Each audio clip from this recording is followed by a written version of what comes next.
Farm Way. We're going to work up this section of this gorgeous bed that my lovely husband has put in for us. And we're going to put some beets in today. It's sometime in April, mid-April. Oh hey, wait, it's Easter.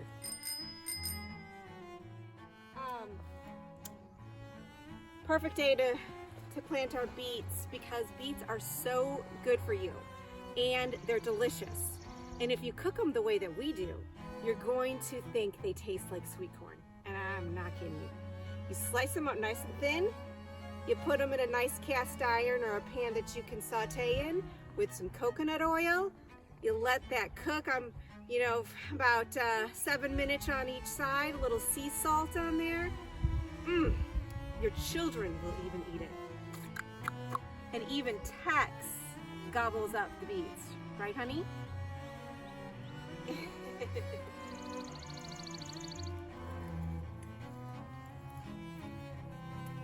Honey, I'm calling over our head gardener, my honey, and he's going to talk about how we get our seeds started.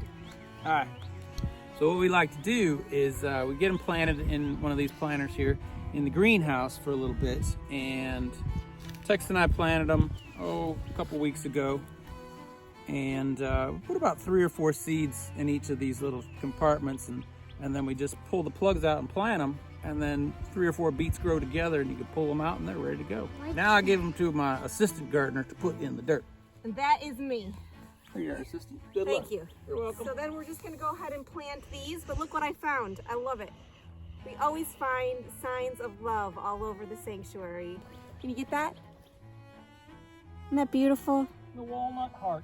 The walnut heart. So when it comes to actually, planting our food, I like my hands to touch it. Mike and Tex's hands were touching it as they went in to pop out seedlings, and I like my hands to touch it when we're going into the ground because it's always about love. We just pop this plug then right in, take it and firmly push it into the dirt. Gently and firmly. How far away do you go? About a spade's width away. Again, this isn't a how-to. This is just how we do it. Because we just find that we find our own rhythm that works with us and that works with the land and with nature, and that it's through experience that it just kind of unfolds and it works quite well. We also found, actually, Mike found the gardener, Charles, how do you say his last name? Dowding. And he was someone who really helped us understand that, if you want to do something, just go for it and believe that it's going to prosper and grow for you in your garden. And, not to worry about what all the shoulds and shouldn'ts of the world, just do what feels good for you and your land.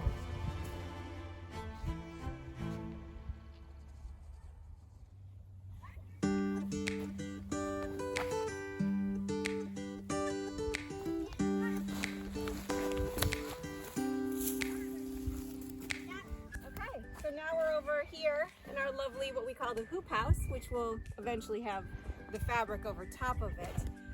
But for now, since the butterfly, what are they, the cabbage moths? They get real strong here in the heart of the gardening season, so we like to keep our broccoli and other things like that out of them.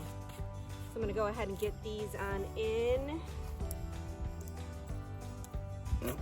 Well, that ain't gonna do it. I need my spade, not my bit. That's the cowgirl in me.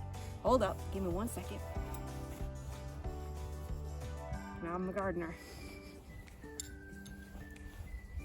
Broccoli likes a lot of space. We're gonna give him a lot of space, and it's one of our favorite things to eat right out of the garden.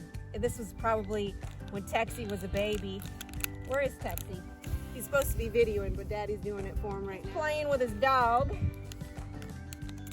This is one of Tex's first vegetables that he loved just to come and pick out of the garden.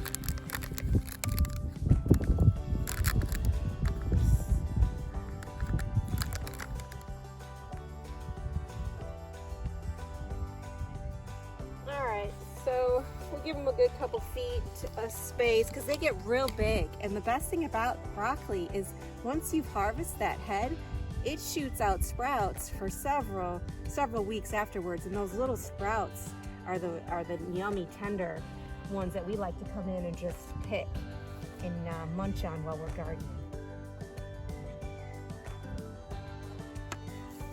We'll keep that one and we'll plant it in the next spot.